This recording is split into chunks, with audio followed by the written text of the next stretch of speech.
जय हिंद, नमस्कार दोस्तों। आप सभी का बहुत स्वागत करता हूं अपने YouTube चैनल पर।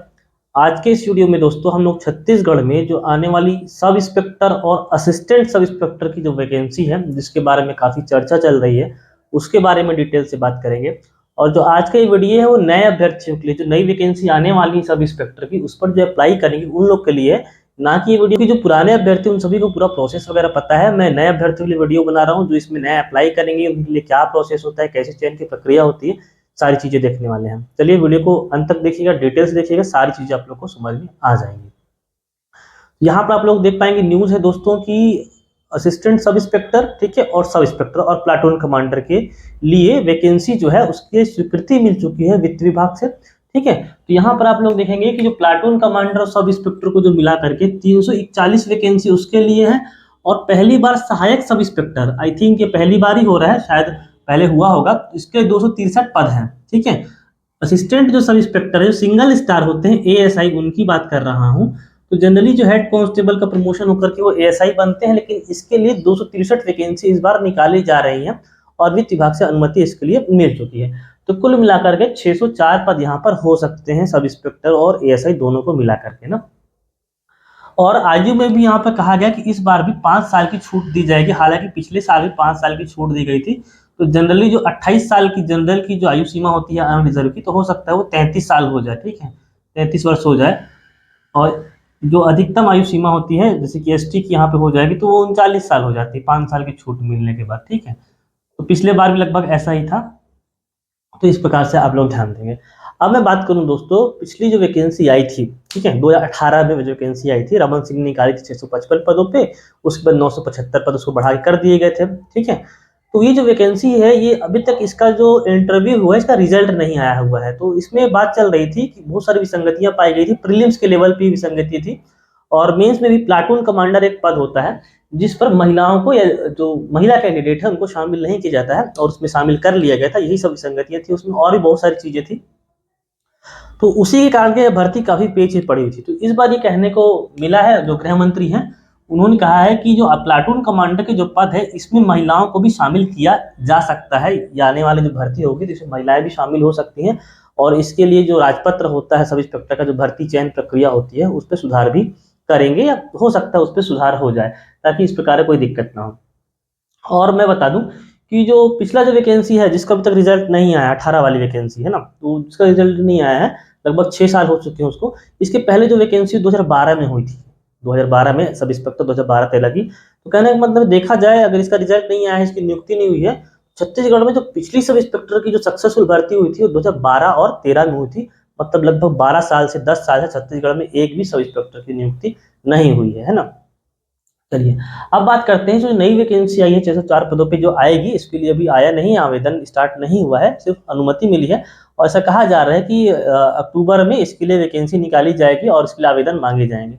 ऐसा भी हो सकता है जो 6 साल से भर्ती लंबित है, या फिर कह लो जिसका जब तक रिजल्ट नहीं आया है उस पर ध्यान हटाने के लिए सब किया जा रहा हो, कि इस पर ध्यान जाएगा, लोग नए भर्ती के ऊपर ध्यान देंगे और इसका रिजल्ट वगैरह या जो भी चीजें होंगी वो सारी चीजें देखा जाएगा, ठीक है।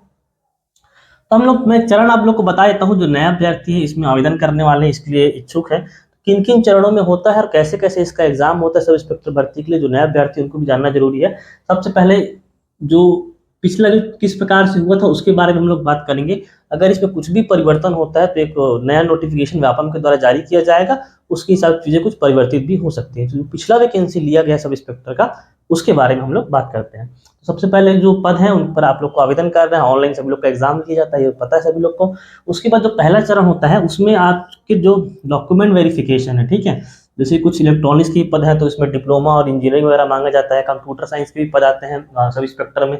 तो डॉक्यूमेंट का वेरिफिकेशन स्टार्टिंग में हो जाता है, और शारीरिक नाप जो आपका डिजिटली हो जाएगा, आपका हाइट, चेस्ट, फ्लैट फुट, ये सब मेजरमेंट किया जाएगा। आई टेस्ट नहीं होता, आई टेस्ट लास्ट में मेडिकल में होता है। पहला वेरिफिकेशन इस डॉक्यूमेंट का होता है, और नाप जोख होता है, ये पहला चरण रहता है। इसमें भी काफी लोग बाहर हो जाते हैं, ठीक है, जिनका अभी एज कंप्लीट नहीं हुआ रहता है, किसी का ओवर एज हो जाता है, किसी का हाइट में कोई लोग कट जाते हैं, डॉक्यूमेंट कुछ सही नहीं रहते हैं, किसी का पंजीयन वगैरह हो गया, या 10वीं का मार्कशीट वगैरह हो गया, कुछ भी डॉक्यूमेंट की कुछ मिस्टेक होगी तो पहले ही चरण में भी कुछ लोग बाहर हो जाते हैं। जिन लोग का पहला चरण अच्छे से क्लियर हो जाता है, लगभग 99-95% लोग का हो ही जाता है, तो उसके बाद प्रारंभिक लिखित परीक्षा में बुलाया जाता है। इसमें जो लोग इसमें पास होते थे सभी का प्रीलिम्स एग्जामिनेशन होता है। पिछले बार व्यापम ने इसका एग्जाम लिया था और एग्जाम का सिलेबस कुछ इस प्रकार था प्रीलिम्स का। इसका सिलेबस मैं आप लोग को बता दूंगा। 100 क्वेश्चन थे इसमें, ठीक है, 100 क्वेश्चन लिए गए थे, पूछे गए थे आपको। ऑब्जेक्टिव टाइप का हुआ था। प्रत्येक प्रश्न जो 3 अंक का था तो 300 अंक का ये पेपर हुआ था, ठीक है। और कोई भी जो निगेटिव मार्किंग नहीं थी इसमें, ठीक है, मतलब निगेटिव मार्किंग इसमें व्यापम के द्वारा नहीं की गई थी। तो इस प्रकार का था। 100 क्वेश्चन को भी डिवाइड कर दिया गया था। सारी चीजें थी इसमें, छत्तीसगढ़ का सामान्य ज्ञान, भारत का सामान्य ज्ञान, हिंदी, इंग्लिश, गणित, रीजनिंग, सारी चीजें मिलाकर के 100 नंबर का पेपर हुआ था। प्रीलिम्स एग्जामिनेशन लिया गया था। तो आवेदन पहले पुलिस डिपार्टमेंट ने मांगा था, फिर उसको पुनः आवेदन मांगे गए थे उसमें, तो व्यापम ने उसका आवेदन लिया था। उसके व्यापम ने ही क्या किया था, इसका परीक्षा लिया था प्रीलिम्स एग्जामिनेशन का। 975 पद कर दिए गए थे। उसके बाद इसका मेरिट लिस्ट जारी होती है, सूची आती है, रिजल्ट आता है। जो थर्ड स्टेज है अपना, वो मुख्य लिखित परीक्षा होती है, ठीक है। सब इंस्पेक्टर का जो अभी तक जो प्रोसेस चल रहा है, मुख्य लिखित परीक्षा होती है। इसमें कुल मिला के एक पेपर होता है, ठीक है, दूसरा पेपर होता है, तीसरा पेपर होता है, ये सभी के लिए कॉमन होते हैं। और एक 4 पेपर होता है साइंस वाला, जो टेलीकॉम और कंप्यूटर साइंस वाले लोग देते हैं, ठीक है। तो जितने भी पद होते हैं उसका लगभग 20 गुना जो अभ्यर्थी होते हैं, ठीक है, 20 गुना अभ्यर्थी ये मुख्य लिखित परीक्षा के लिए बुलाए जाते हैं। इसमें पहला पेपर मान लीजिए 3 पेपर जो सभी को देने रहते हैं, तो उसमें एक लैंग्वेज का पेपर होता है, ठीक है, एक मैथ्स एंड रीजनिंग का पेपर आप मान लीजिए, एक जीएस का पेपर मान लीजिए, सामान्य ज्ञान का, ठीक है, और एक साइंस का पेपर होता है, ठीक है। तो ये वाला सभी के लिए नहीं होता है, ये ऑप्शनल होता है, जो लोग देना चाहते हैं। ये सभी के लिए कंपलसरी होता है। एक एक पेपर जो है 200 नंबर का होता है। तो मुख्य लिखित परीक्षा आपकी 600 नंबर की होती है एसआई वालों के लिए। अभी तक ऐसा चलता आ रहा है। लगभग 20 गुना अभ्यर्थी इसमें बुलाए जाते हैं। 600 नंबर का ये होता है, ठीक है। उसके बाद जो इसमें पास होता है, जब इसका मेरिट लिस्ट बनता है, और अभी तक मैं बता दूं जो पिछला रिजल्ट इसका इंटरव्यू भी हो चुका है, तो इसके नंबर या मॉडल आंसर इसका अभी तक नहीं दिया गया। मेंस का नंबर लोगों को नहीं पता है कि हमारा नंबर कितना है, ठीक है, नंबर ही नहीं बताया गया अभी तक। तो उसके बाद इसका लगभग जो अभ्यर्थी होते हैं वो आगे शारीरिक दक्षता परीक्षा के लिए उनको बुलाया जाता है। फिजिकल होता है सभी का, जो इसमें पास हो जाते हैं, जो कट ऑफ के हिसाब से लगभग 5 गुना के आसपास बुलाया जाता है। इसमें जो 5 गुना अभ्यर्थी होते हैं उनको बुलाया जाता है। तो ये जो फिजिकल होता है, इसमें भी 5 फिजिकल होते हैं।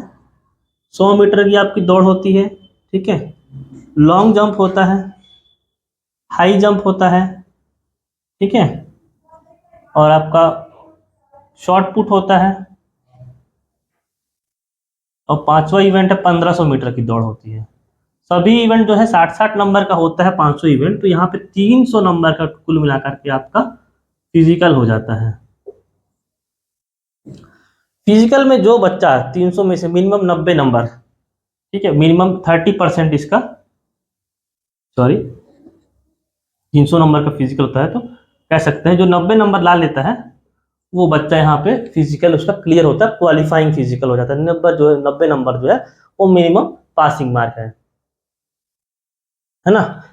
उसके बाद हम लोग बात करते हैं जो इसमें नंबर ला जाते हैं। तो मेंस के नंबर, प्री के नंबर नहीं जोड़े जाते हैं। मेंस के नंबर और फिजिकल के नंबर 600 और 900 में से जिसका अच्छा रहता है, ठीक है, जिसके जितना अच्छे नंबर रहते हैं, उनको फिर साक्षात्कार या इंटरव्यू के लिए बुलाया जाता है, जो कि 100 नंबर का इस बार लिया गया था, ठीक है।